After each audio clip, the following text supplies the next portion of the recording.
Meus queridos, nós hoje vamos retomar a nossa caminhada, vamos chamar de caminhada bíblica, capítulo por capítulo, e nós estamos no livro de Levítico. Então hoje nós retomamos os nossos estudos e em breve já estaremos concluindo o estudo de mais um livro. Então, vamos retomar hoje, e eu achei que deveríamos hoje, por uma questão de bom senso e aproveitamento melhor, fazermos aí uma recapitulação. Ficamos muito tempo parados aí, sem ter contato com o livro, então eu preparei hoje uma recapitulação de tudo que nós vimos até hoje. Vai ser interessante porque você vai ter aí um resumo do livro até aqui. Um resumo quase que do livro todo. Então, se você precisar algum dia estudar o livro de Levítico, explicar, dar aula sobre ele, você tem esse resumo, você pode lançar mão desse resumo que você vai ter uma visão geral do livro de Levítico. Isso vai ajudar muito. Nós estudamos até agora do capítulo 1 até o capítulo 17. Por isso, o estudo 11 abrange capítulo 1 a capítulo 17, como vocês estão vendo aí. O nosso tema, eu escolhi 3 palavras que eu achei que são palavras que podem sintetizar tudo que nós já vimos até hoje. Sacrifícios, sacerdote e santidade. São 3 palavras, 3 conceitos que apareceram muito nos nossos estudos. São 3 conceitos muito amplos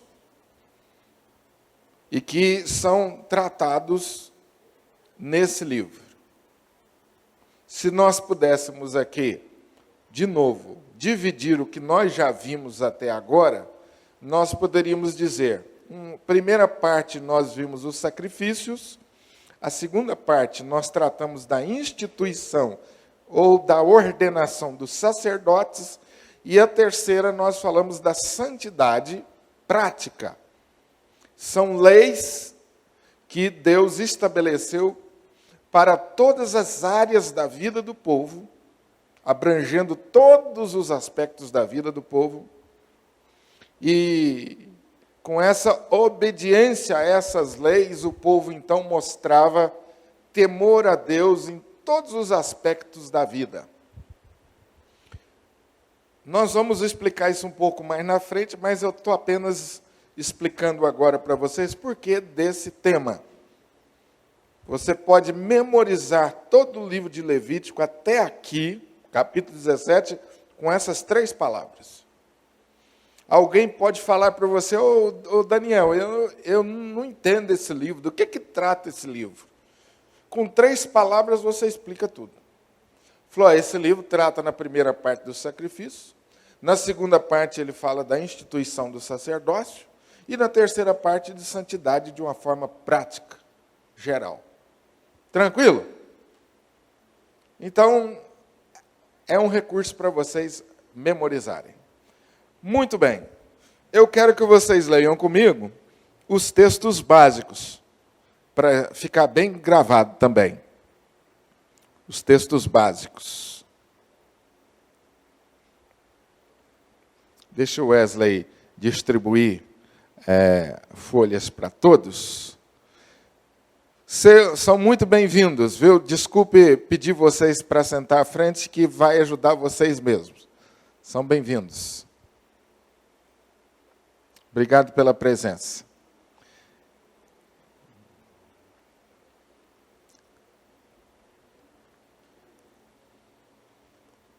Vamos ler, então, aí os textos básicos juntos? E me farão, vamos lá, gente? E me farão um santuário para que eu possa habitar no meio deles. E habitarei no meio dos filhos de Israel e serei o seu Deus. E saberão que eu sou o Senhor, seu Deus, que os tirou da terra do Egito, para habitar no meio deles. Eu sou o Senhor, seu Deus. Vamos ler a referência também? Levítico 29, 45 e 46. Próximo.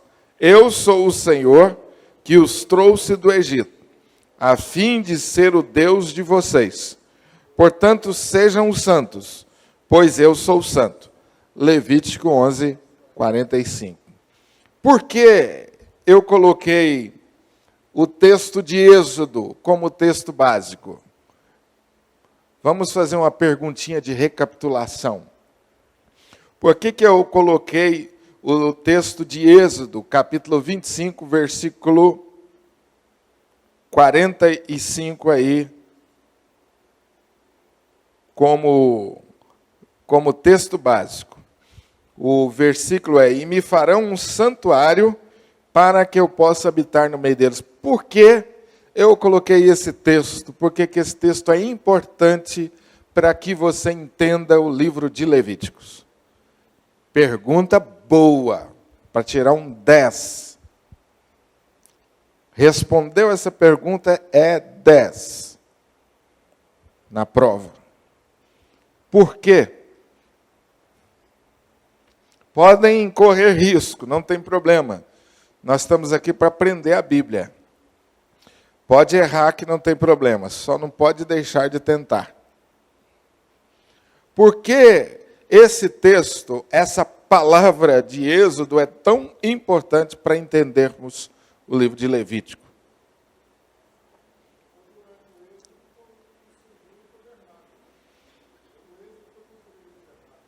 Durante o Êxodo foi construído o tabernáculo.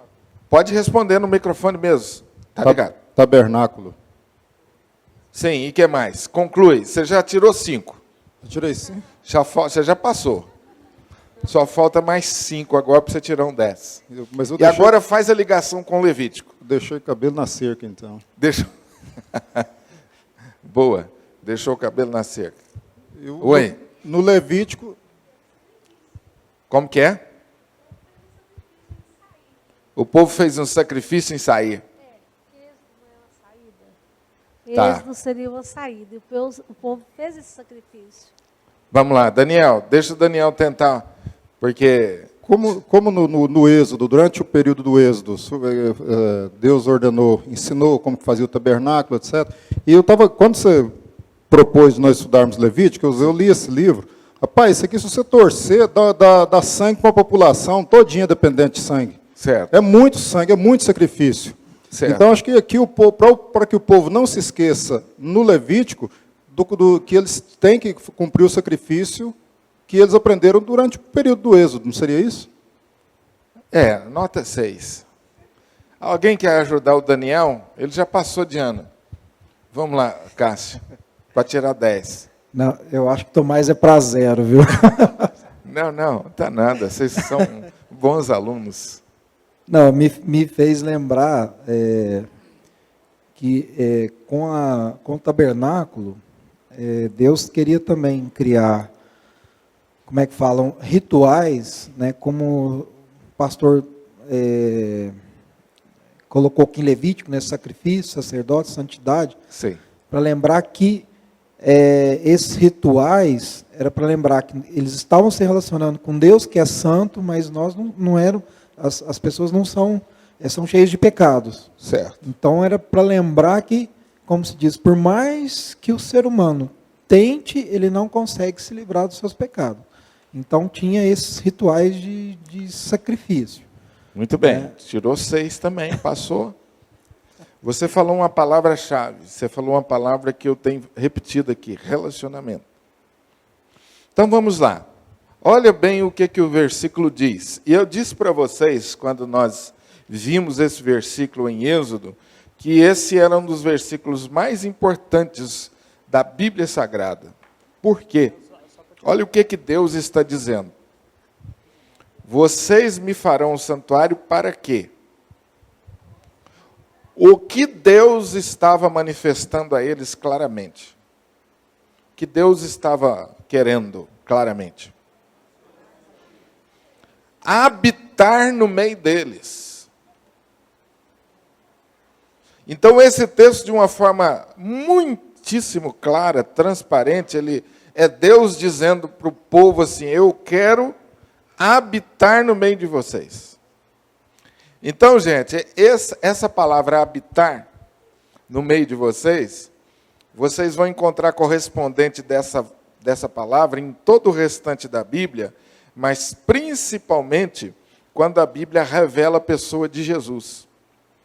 Porque quando Jesus veio e habitou entre nós, essa palavra se cumpriu plenamente. Porque Deus habitou no meio de nós através da pessoa de Jesus. Então, esse versículo torna-se chave, porque Deus está de forma clara dizendo: eu quero me relacionar com vocês. Eu quero habitar no meio de vocês. Muito bem. Isso está no Êxodo. No Êxodo você tem a instrução para a construção do tabernáculo.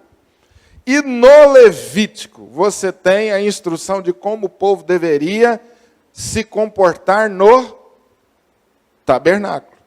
Como o povo deveria adorar a Deus no tabernáculo. Então, vamos fazer a ligação? Deus disse: construa um tabernáculo, porque eu vou habitar no meio de vocês através desse tabernáculo. Moisés cumpriu. Agora a pergunta é: Senhor, como que nós vamos adorar o Senhor no tabernáculo? Aí Deus falou: eu vou dar toda a instrução para vocês. E aí é o Levítico. Tranquilo aí, Daniel? Entendeu agora? Então, se Êxodo você encontrar ordem para construir o tabernáculo, no Levítico você vai encontrar os detalhes de como você vai adorar a Deus no tabernáculo. O livro de Levítico passa a ser, às vezes, um pouco cansativo para nós, porque ele não fala muito de história. O livro de Êxodo conta uma história, e todos nós gostamos muito de história. E é uma história emocionante. Mas o livro de Levítico já é um pouco mais chato, porque ele fala de leis, de princípios, de leis, de orientações, de normas. Por isso, às vezes, a gente não gosta muito do livro de Levítico, mas ele é muito importante quando ele se torna muito importante para nós, quando você aprende a fazer a ligação dele com o Êxodo. Então, no Levítico, você encontra a palavra de Deus dizendo o seguinte para eles: eu sou o Senhor que os trouxe, ou que trouxe vocês do Egito, a fim de ser o Deus de vocês. Portanto, sejam santos como eu sou santo. Deus está dizendo: olha, não se esqueçam quem eu sou. Fui eu que tirei vocês do Egito. Eu acho interessante essa palavra, porque nós esquecemos das coisas muito fáceis. Vocês já perceberam como a gente esquece muito fácil das bênçãos de Deus, e no primeiro problema a gente começa a reclamar, e se esquece de quantas e quantas vezes Deus nos abençoou? Então Deus, de vez em quando, ele aparece na Bíblia dizendo o seguinte: olha, lembra o que eu fiz por vocês? Lembra quem eu sou e o que eu fiz? Eu sou aquele Deus que tirou você do Egito, não esquece não. Agora, o que eu quero de vocês? Eu quero que vocês sejam santos como eu sou. Eu quero me relacionar com vocês. Então, gente, eu particularmente, eu sou muito edificado quando eu medito nessas expressões ou nessas ideias, porque eu falei há pouco, num domingo, sobre isso. As pessoas têm ideias erradas sobre Deus. Muitos de nós aqui crescemos aprendendo que Deus é um senhor de idade, com cara de mal, com um chicote na mão, que fica esperando a gente errar para dar uma chicotada. Ou se não, é um senhor com cara de mal, que tem uma caneta na mão, e todas as vezes que a gente erra, ele faz questão de marcar um X como se ele tivesse prazer no nosso erro. Tem gente que acha que Deus é assim. E talvez essa ideia de Deus nós recebemos dos nossos pais. Os nossos pais receberam dos nossos avós. Quando você lê a Bíblia Sagrada e esquece um pouquinho essa tradição que você recebeu do pai, do avô, e lê a Bíblia, e isso não é fácil acontecer, porque a tradição que a gente recebe da família é uma coisa muito pesada.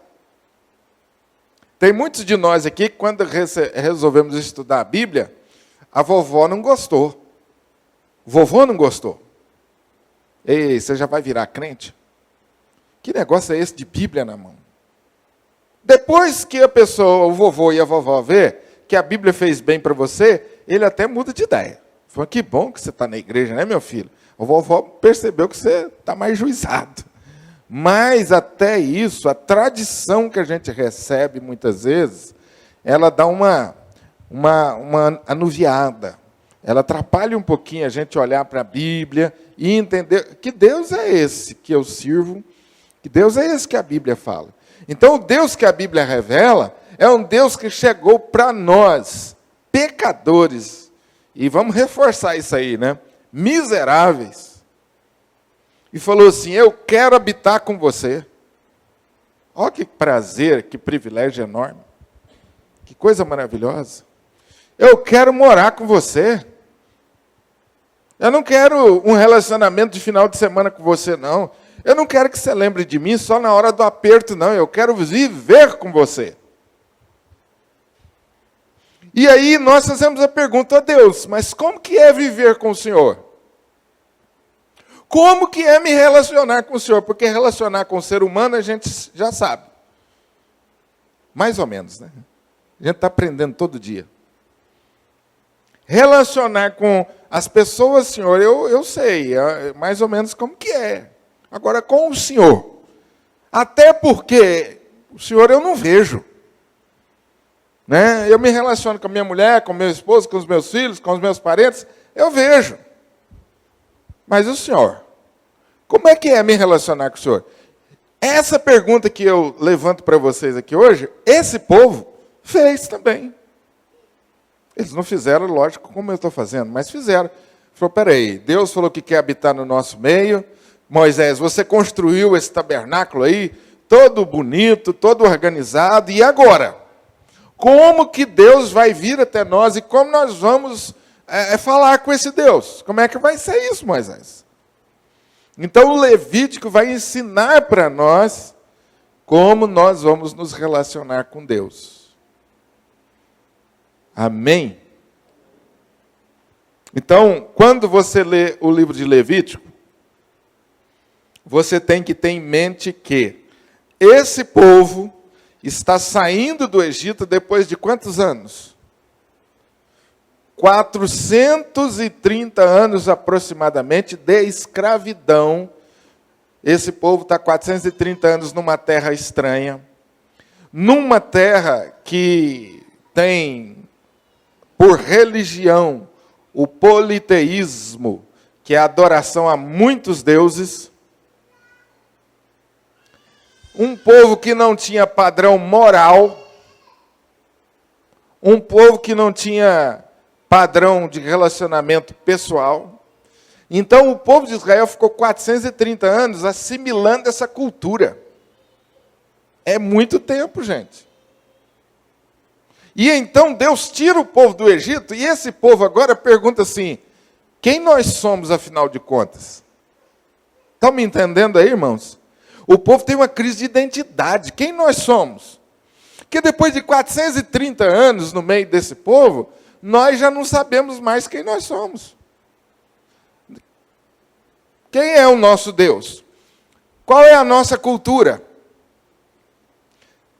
Vocês sabem que o que ajudou muito o povo de Israel é porque se existe um povo na face da terra que é zeloso pela sua cultura, é o judeu. O que aliviou um pouco isso, porque eu acho que se nós tivéssemos como brasileiros lá no Egito, nós já tínhamos virado egípcio. Nós já tínhamos feito um acordo. Não, vamos conviver bem. Então vamos adotar os costumes de vocês e vocês aliviam a nossa barra aí, maravilha. Era um carnaval no Egito. Agora o judeu, gente, é cabeça dura. O que aliviou um pouco foi isso. Mas o judeu assimilou muito essa cultura egípcia. Quando esse povo sai do Egito e eles entram nessa crise de consciência, quem nós somos, esse povo fica meio perdido. Moisés, afinal de contas, agora quem nós vamos adorar? De que jeito nós vamos adorar? O que pode e o que não pode? Quais são as leis, Moisés, para resolver os nossos problemas?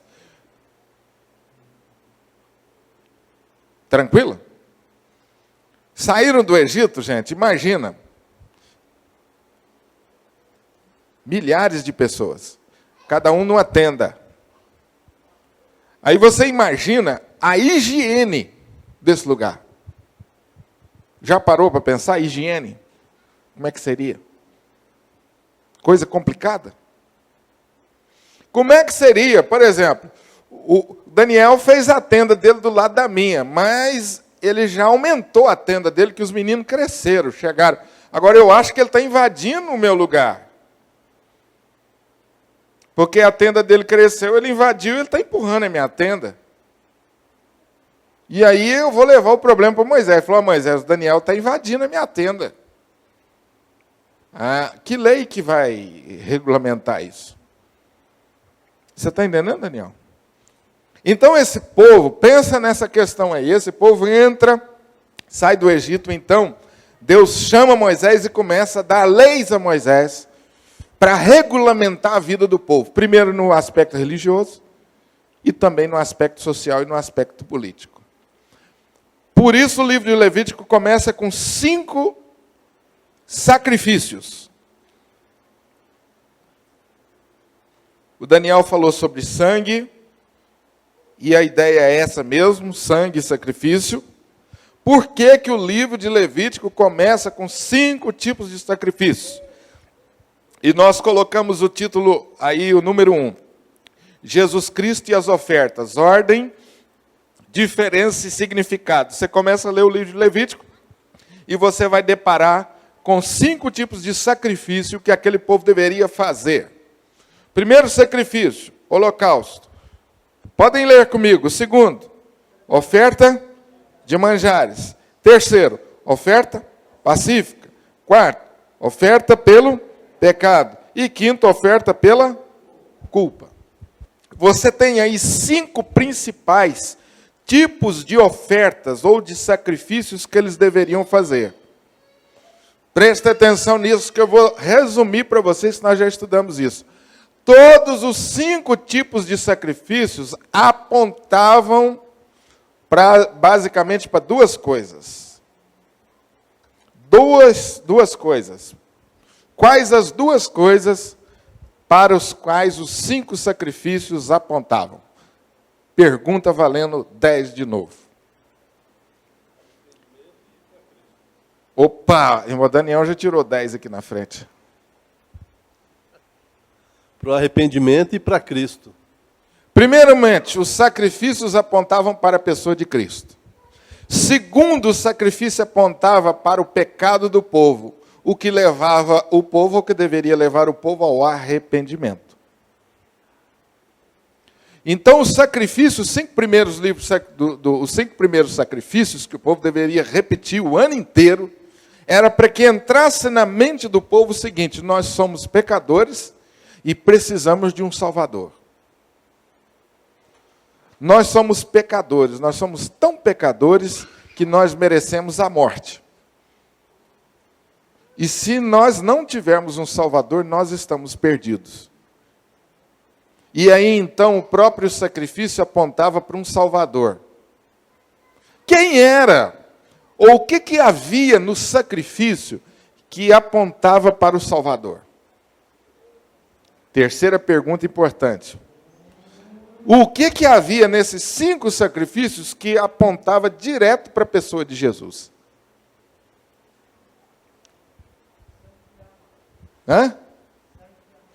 Sangue derramado, ou seja, os animais que eram sacrificados, eles representavam a pessoa de Jesus. Todos os animais representavam a pessoa de Jesus, que muitos anos mais tarde seria sacrificado. Quando o povo sacrificava um animal, vinha na mente deles como vem na mente: para que é preciso morrer alguém? Por que é preciso derramar sangue? Essa pergunta naturalmente vem. Qual é a resposta da pergunta? Por que é preciso morrer alguém? Por que é preciso derramar sangue? Por causa do, Melosi? Porque o nosso pecado é muito grave. Amém? Então, os 7 primeiros capítulos de Levítico vocês já aprenderam e assimilaram. Os sacrifícios apontam para Jesus e apontam para a gravidade do pecado, mostrando que sem um Salvador nós estamos perdidos. Mostrando que nós não podemos resolver o nosso problema de pecado, nós precisamos de alguém para resolver. E esse alguém é a pessoa de Jesus, que já está sendo revelada ali. Ok, gente? Eu coloquei aqui na introdução uma frase que eu grifei, que sintetiza isso. O que quer que pensem, na ocasião, por causa do sacrifício de animais e do fogo ardendo continuamente no altar do holocausto, não há dúvida que Deus impregnava no coração dos homens a consciência do pecado de cada um e a sua incapacidade de resolvê-lo sozinho. Todo cerimonial apresentado é tipo do sacrifício vindouro de Jesus, o único capaz de salvar o homem de seus pecados. Amém? Então, quem aqui leu Levítico pela primeira vez agora? Quem nunca tinha lido ainda, nunca tinha estudado? Levanta a mão, só para ter ideia. Nunca tinha estudado, pastor? Bacana. Então, Levítico agora, uma boa parte dele já está na sua cabeça. As pessoas que começam a ler a Bíblia sempre perguntam: pastor, como Daniel disse aqui, eu estou lendo aquele tal de livro de Levítico lá, só tem matança, só tem sangue lá, que negócio estranho. Um amigo meu uma vez me falou isso. Por que isso? Agora você já sabe a resposta. Tá certo, queridos? Segundo ponto importante no livro, do capítulo 8 até o capítulo 10. Capítulo 8 até o capítulo 10. A ordenação do sacerdócio e o perigo do fogo estranho. O tabernáculo estava tudo pronto, então Deus escolheu, ordenou, comissionou e consagrou o seu sacerdócio para fazer os deveres do tabernáculo. Ao oferecerem a adoração que Deus não tinha autorizado, Nadab e Abiú, que eram sacerdotes, estavam deixando de considerar Deus santo. A adoração presunçosa não glorifica a Deus e não é aceita por Ele. Aqui está a síntese do capítulo 8 até o capítulo 10. Primeiro, depois que já estava tudo pronto no tabernáculo, alguém precisava liderar aquela atividade religiosa, aquelas celebrações. Então Deus escolheu, dentre todas as tribos, pessoas. Mais tarde ele escolheu uma tribo, mas por enquanto ele está escolhendo aqui pessoas para o exercício desse trabalho, que deveriam se dedicar integralmente à atividade no tabernáculo, atividade religiosa. A esses Deus chamou de sacerdotes. Qual era o papel do sacerdote? Basicamente, o que ele fazia? Ele era aquele que falava da parte de Deus para o povo e aquele que também falava do povo para Deus. É lógico que, nesse ponto da história, o sacerdócio, Moisés exercia um sacerdócio acima de todos, porque Deus falava com Moisés, E Moisés falava para o povo, e muitas vezes Moisés representava o povo levando as suas orações a Deus, as suas queixas, os seus problemas. Mas então Deus instituiu esses sacerdotes que vão trabalhar junto com Moisés.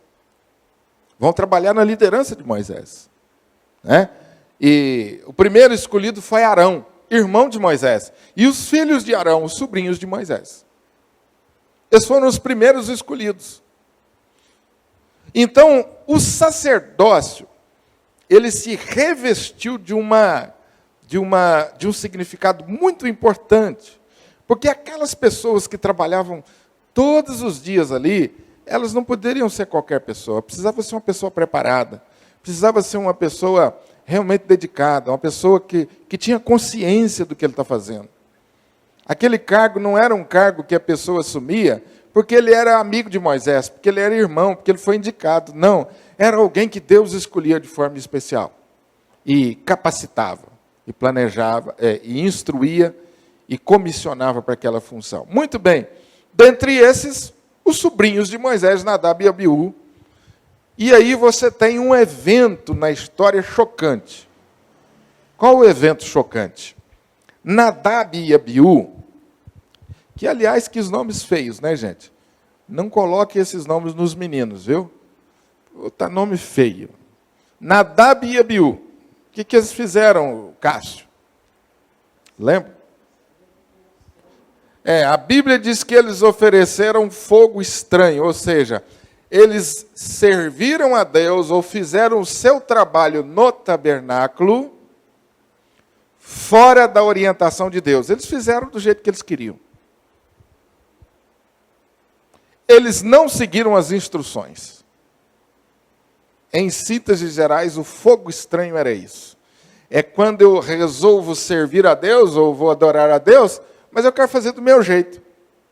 Só que Deus não aceita isso. Ele já havia dito que queria ser adorado, mas da forma que ele havia estabelecido. Por isso, aquele mundo de lei.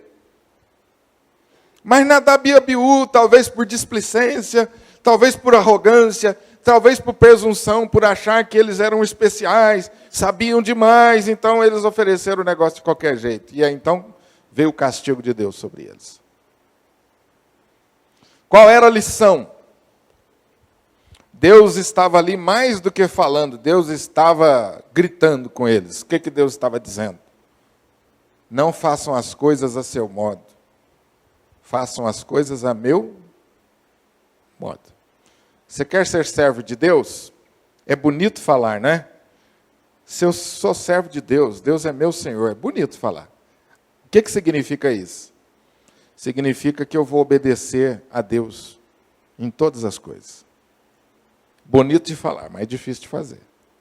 Não é verdade? Eu vou obedecer a Deus em tudo. Agora, Nadab e Abiú foram muito bem, até um certo ponto, mas chegou um dia que, não, vamos fazer do nosso jeito aqui, tá bom? Às vezes a gente corre esse risco na igreja, tá, gente? Essa lição vale para hoje. A gente não pode servir a Deus de qualquer jeito. Vai servir a Deus? Faça o melhor. E do jeito dele. É interessante que hoje, quem trabalha aí no mundo corporativo, sabe que a palavra de ordem é excelência. É ou não é, Nilton? Você que vive num ambiente assim, Wesley, muita gente aqui. Acho que a maioria, 99%, né? Seu empregador, seu patrão, seu chefe, seja lá como você for, aceita mais ou menos? Se você não fizer com excelência, rua para você logo, logo. Você tem que eu falo para o pessoal brincando, chega mais cedo, sai mais tarde e fica rindo ainda, achando bom. Se você quiser um emprego, porque tem gente querendo. Esses dias eu mais meu filho deitamos, mas rimos, paramos para rir. Eu fui deixar meu filho no escritório dele. Aliás, fui buscar no escritório. E ele falou, pai, só pode me pegar aqui 4 horas, que eu tenho uma audiência. Eu falei, vou sim, posso sim. Ele estava sem carro. Passei lá 4 horas, eu também com pressa, deixou o carro ligado. Ele trancou, a hora que ele estava trancando o escritório, passou um senhor e falou assim para ele, falou assim, está fechando cedo, hein, doutor? E ele entrou no carro rindo. Está fechando cedo, hein, doutor? Eu falei, você conhece ele, meu filho? Ele falou, pai, nunca vi. Ele passou na porta do escritório, viu eu fechando lá, disse que eu estava fechando cedo. Eu falei, mas ele está certo, né, meu filho? Se você quiser ir para frente, você tem que fechar mais tarde. O que você respondeu? Não, pai, eu falei para ele que eu ia fazer um serviço lá no fórum, por isso que eu estava fechando. Mas eu fecho mais tarde, o senhor sabe disso. Mas essa é a ordem, não é?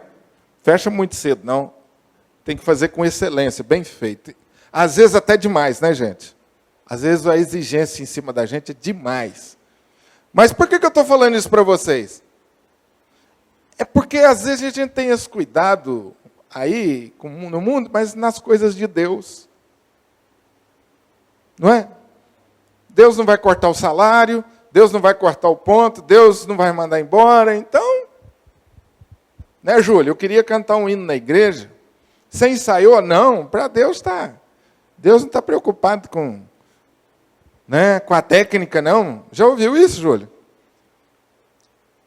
Aí a gente vai para frente, toca um din-don-din no violão, um din-don-din na guitarra, uma palavrinha, qualquer coisa. Opa, chega atrasado, sai mais cedo. Não. Isso aqui é uma lição clara para nós. Faça as coisas bem feitas para Deus.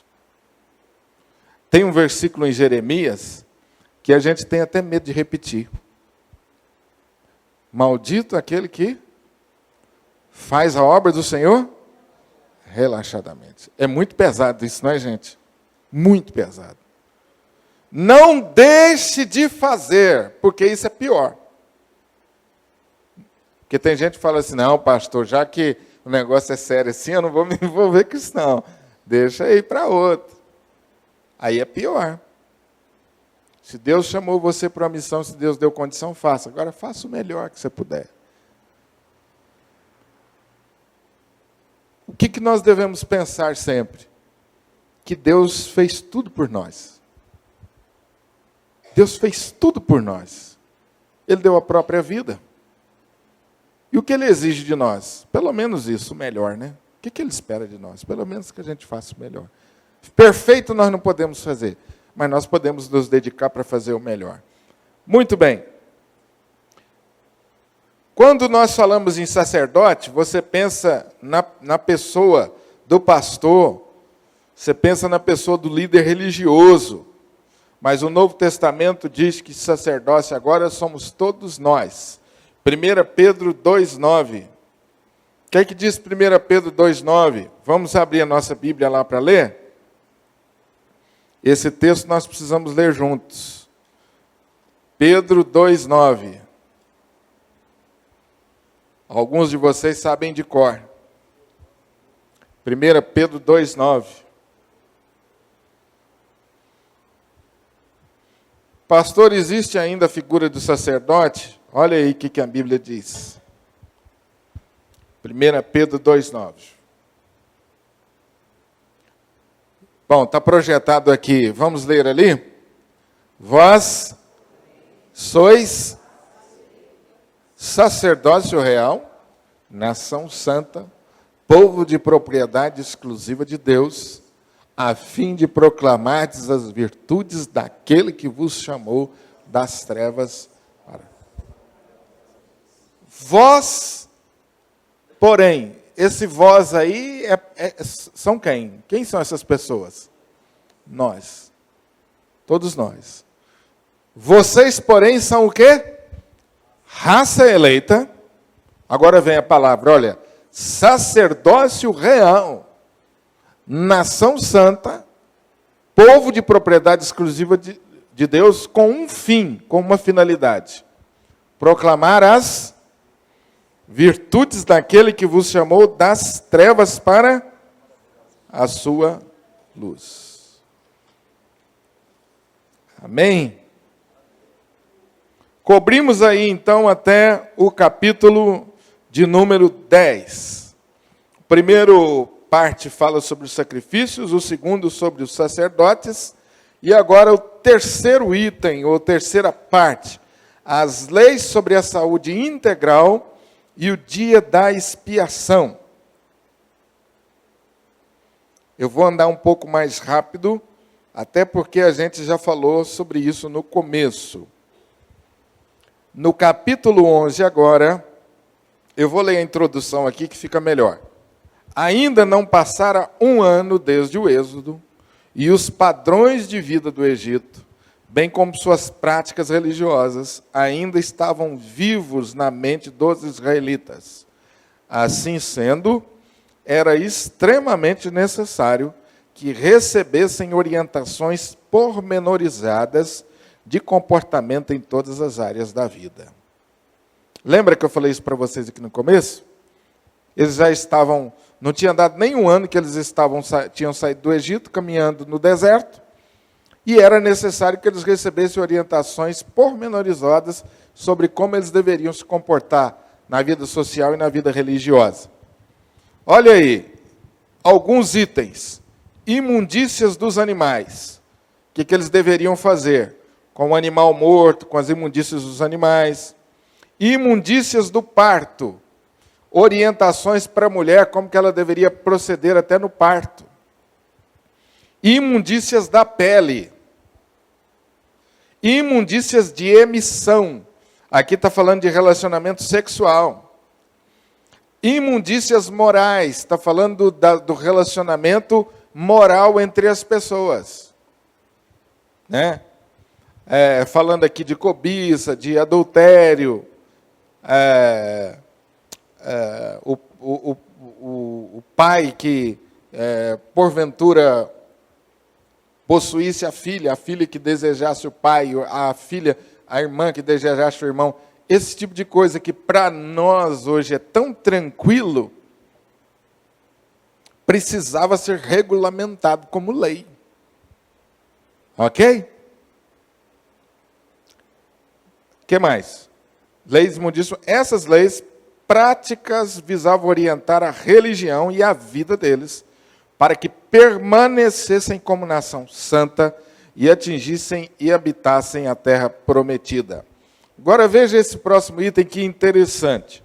Essas proibições ajudavam a fortalecer a barreira ou a diferença entre os israelitas e as nações circunvizinhas, por ficarem assim separados como povo santo para Deus.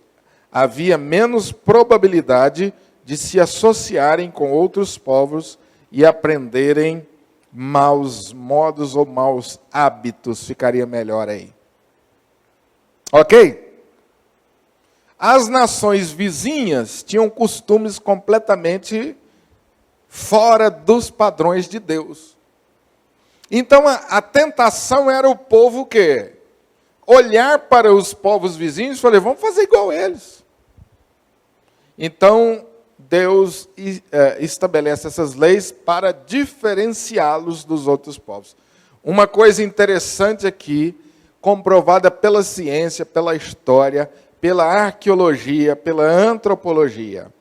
Por causa da obediência a essas leis, o povo de Israel tinha uma saúde privilegiada, diferente dos outros povos. Isso a antropologia comprovou, a ciência comprovou em todos os seus ramos, que o povo de Israel foi um povo diferente nesse aspecto, de saúde, por causa da rigidez das leis. Se hoje, com todo o avanço que nós temos, século 21, você tem aí cidades e países inteiros, né, com problemas sérios nessa área de saúde, por falta de higiene, desde um saneamento básico, um esgoto, até outras questões. Está aí, né, gente, na nossa frente, um desafio histórico, né? Estamos aí perdendo para o mosquitinho, né? Por questão talvez de higiene, de limpeza, de hábito. O mundo está ficando apavorado com isso, né? As notícias agora recentes, os Estados Unidos estão apavorados, outros países estão apavorados por causa desse vírus último aí, o Zika vírus, né? Então, Se nós estamos no século 21, temos esse problema, imagine esse povo, gente. Quantos problemas? Então, essas leis ajudavam a fortalecer a saúde e diferenciá-los como povo santo. E aqui eu vou colocar uma coisa para vocês pensarem. Quando nós obedecemos a palavra de Deus de forma integral, até a bênção da saúde nós recebemos. Pensem nisso. Quem teve o privilégio de ser criado dentro dos padrões bíblicos e obedeceu, tem privilégio na saúde. Amém ou não? Pode ter certeza, observe isso. Não estou dizendo que quem obedece a palavra nunca vai ficar doente. Isso aí não estou dizendo isso. Mas, de modo geral, você tem benefícios.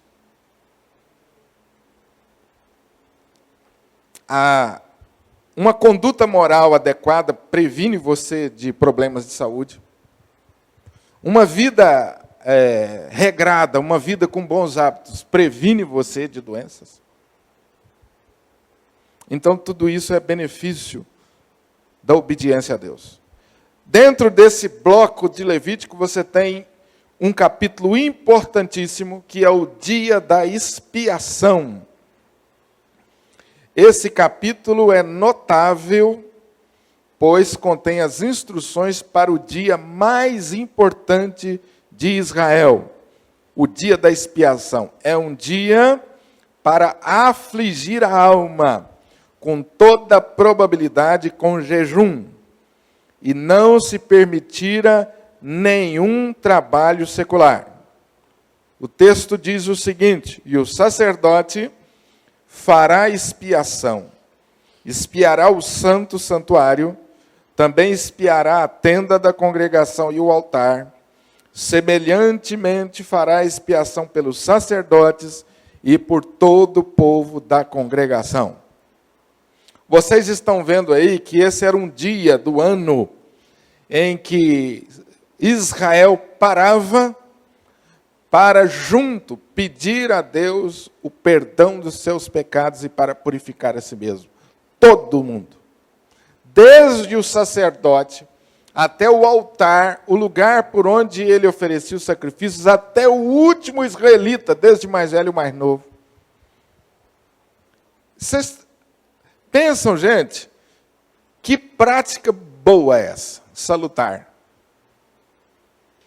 Vocês já pensaram se nós tivéssemos assim, um dia por ano, onde nós parássemos tudo para pensar na nossa vida espiritual, dedicado somente a isso? Já pensou isso numa igreja? Já pensou isso numa cidade? Já pensou isso num país?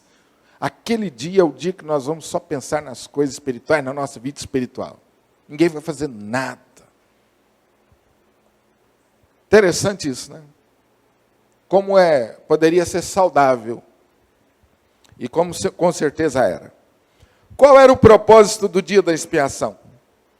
Prover um sacrifício de amplitude ilimitada por todos os pecados que, porventura, não tivessem sido expiados pelos sacrifícios oferecidos no decurso do ano que findava. Vocês entenderam isso aí, queridos? O dia da expiação? Durante o ano todo havia intensa atividade religiosa. Mas tinha um dia por ano que todo mundo parava, se colocava diante de Deus e dizia mais ou menos assim: Senhor, se porventura ficou alguma coisa para trás, perdoa os nossos pecados. Se porventura nós não pedimos perdão por isso, por aquilo, por alguma coisa que não veio à nossa mente, então hoje nós te pedimos perdoa. É como se Deus estivesse dando a oportunidade de acertar as coisinhas que ficaram para trás, que porventura pudessem ter ficado. Maravilhoso isso, não é? Então esse dia era um dia muito especial para Israel. Era um dia de muita festa, um dia de quebrantamento. E esse dia apontava diretamente para a pessoa de Jesus. E eu fiz um item aí, resumindo: Cristo e o dia da expiação. O dia da expiação era repleto de simbolismo que anunciava, ou que prenunciava a obra do nosso Senhor e Salvador, Jesus Cristo. Muito bem, vamos para o quarto item, para vocês não se cansarem demais. O altar e o sangue e a santidade requerida por Deus. Agora você tem um trecho no livro de Levítico, um capítulo, que vai falar sobre a importância do altar. O altar era o lugar onde eram oferecidos sacrifícios. Então o texto diz em Levítico capítulo 17, versículo 6. E o sacerdote espargirá o sangue sobre o altar do Senhor, a porta da tenda. Então o altar era o único lugar do sacrifício e do derramamento do sangue para a expiação do pecado. O que significava o altar para o israelita? O altar era o lugar do sacrifício, portanto era o lugar da morte. Morte de quem? A morte de quem era oferecido por sacrifício, no caso o animal. Era o lugar também da comunhão, porque com aquela morte estabelecia-se a comunhão com Deus. Era o lugar também da intimidade. Com aquela morte, o israelita poderia ter intimidade com Deus. E através também daquela morte, o israelita tinha acesso a Deus e se consagrava a Deus. O altar era o lugar da oferta de consagração. Era o lugar de você oferecer a vida para serviço. Então, por favor, entenda que altar é o lugar onde você oferecia o sacrifício para ser aceito por Deus. E uma vez aceito por Deus, você oferecia o sacrifício que era consagrar-se a Deus. Uma vez aceito por Deus, agora eu ofereço a minha vida para servir a Deus. Era basicamente isso. O que tem a ver o altar para nós hoje? Qual é a aplicação disso para nós hoje? Isso eu estou falando naqueles dias. E para nós hoje, o que significa o altar? Hoje nós temos o altar?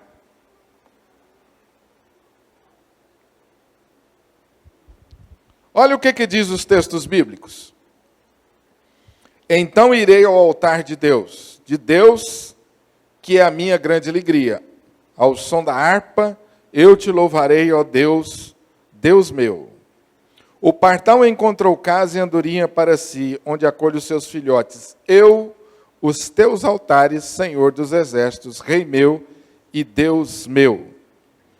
Quem é o altar para nós hoje? Qual é a simbologia? Onde está o seu altar? Onde está o meu altar? Está aqui? Isso aqui é o meu altar e o seu altar? Onde é o seu altar? De que maneira você se aproxima de Deus? Aonde Deus se manifesta? No seu coração. Então, o altar para nós hoje significa o nosso coração. Onde Deus habita? Ele habita no altar feito por mãos humanas? Um altar de pedra ou um púlpito, onde a gente chama de altar? Não. Deus habita no nosso coração.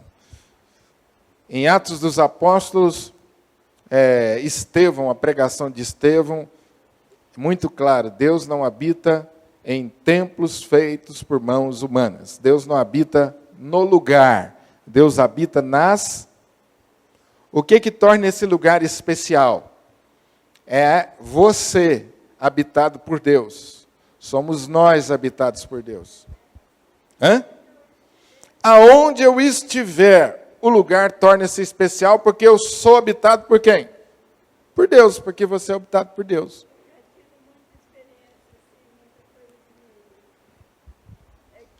Que eu pensava assim, como que é isso?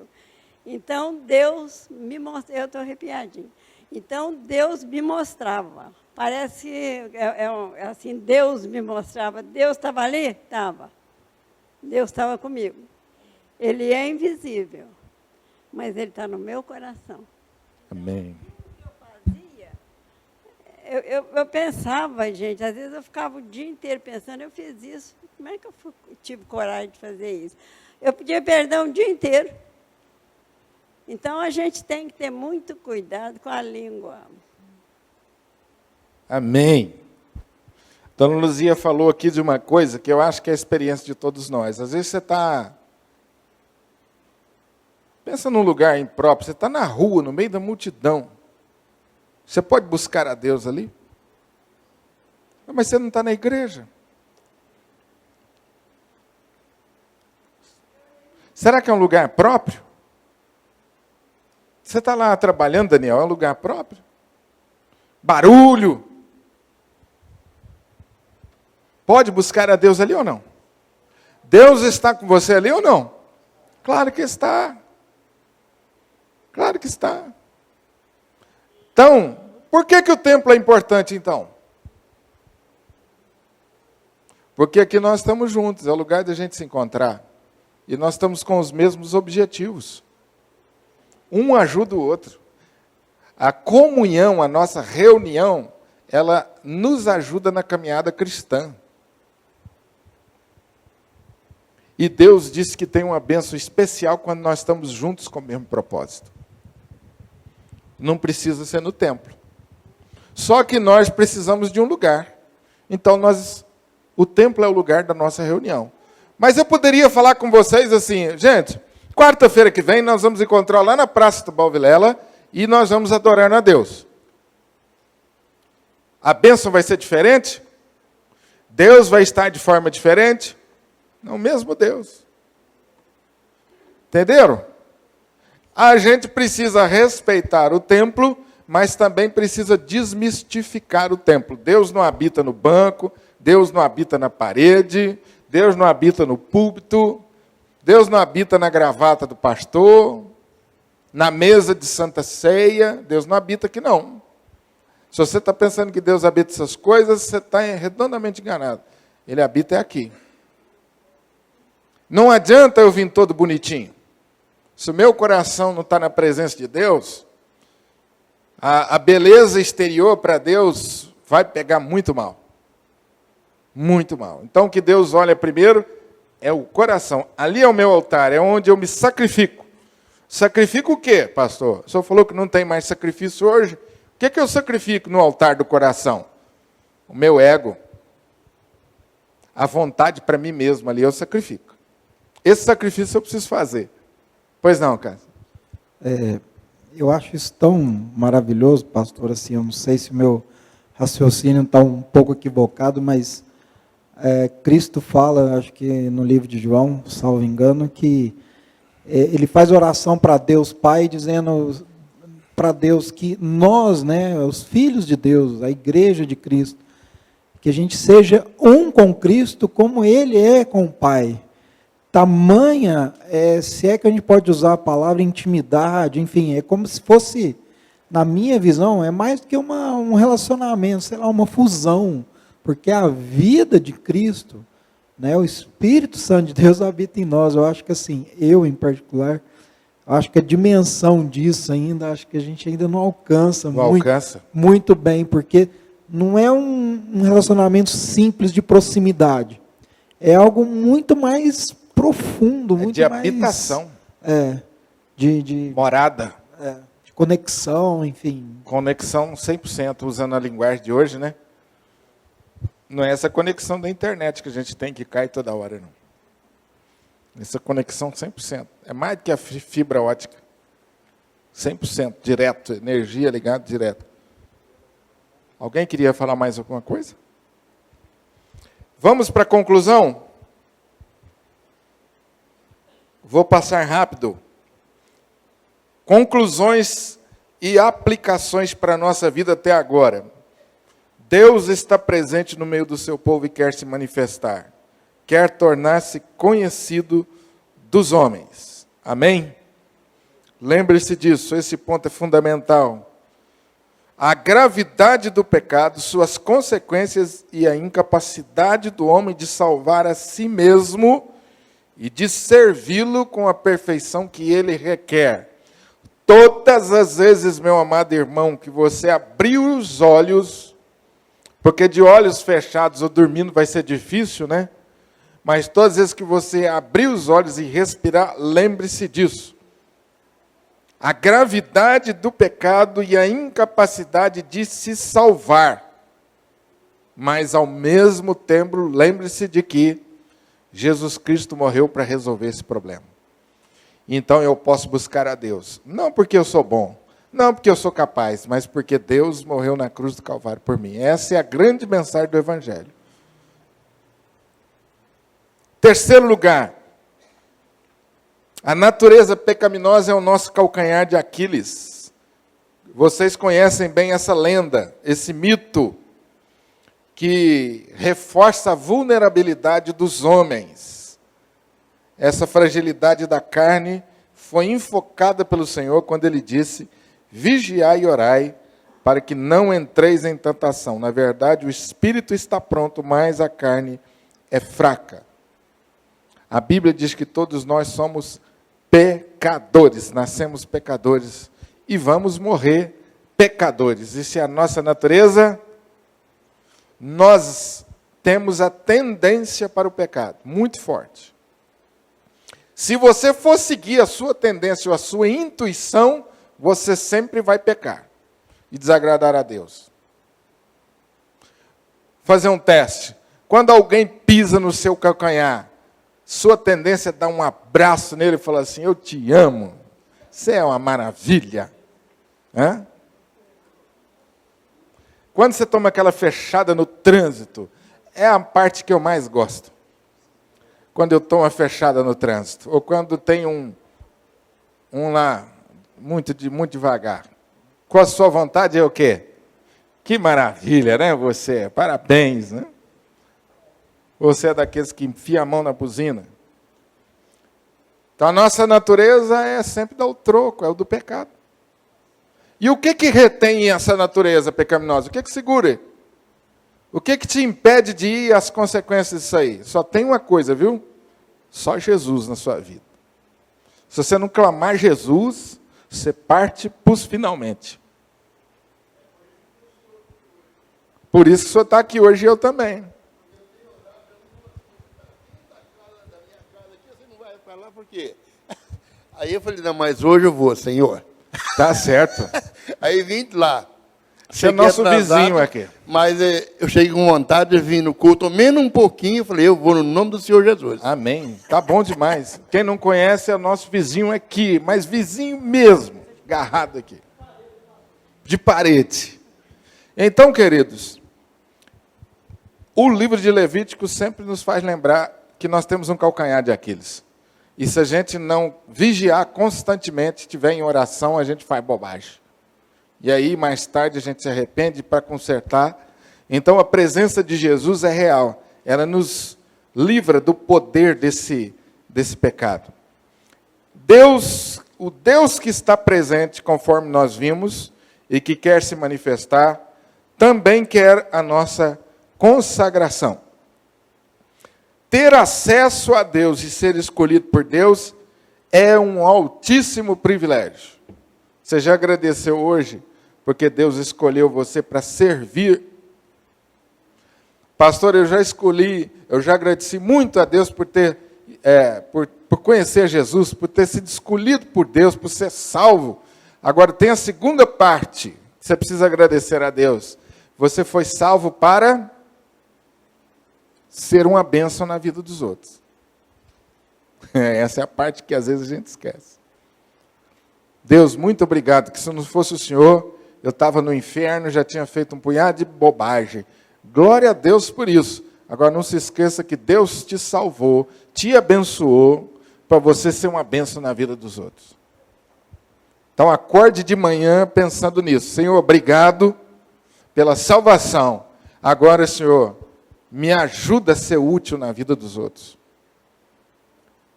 Ore a Deus pedindo para que nunca você seja pedra de tropeço, que você nunca seja encrenca na vida dos outros.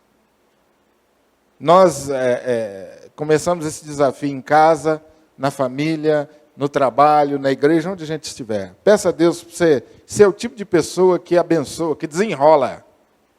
Quando você chega na sua família, todo mundo fala assim: que bacana, Você faz falta quando você não vem.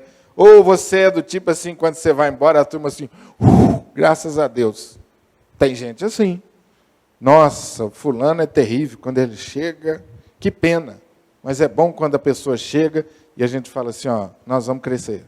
Pois não, Daniel? Esse versículo que nós lemos aí, 1 Pedro 2,9.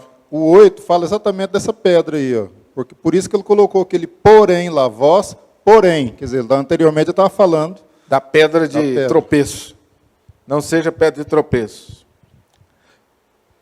O altar é a vida de cada cristão, porque o corpo é santuário do Espírito que está em vós. Todo aquele que confessa Jesus deve viver diante do altar do Senhor em seu coração. Cada cristão deve ter a consciência de viver no altar do Senhor, colocando-se em oração constante diante de Deus, sabendo que Jesus morreu pelos seus pecados e que o Espírito Santo intercede por nós. Nossas vidas devem ser oferecidas a Deus como sacrifício vivo, santo e agradável a Deus, que é o vosso culto racional. Ao negar-se a si mesmo e tomar a sua cruz, como Jesus ordenou. Vamos ler o item 7 juntos? Sejamos agradecidos, pois já recebemos um reino que não pode ser abalado. Sejamos agradecidos e adoremos a Deus de um modo que o agrade, com respeito e temor, porque, na verdade, o nosso Deus é fogo consumidor.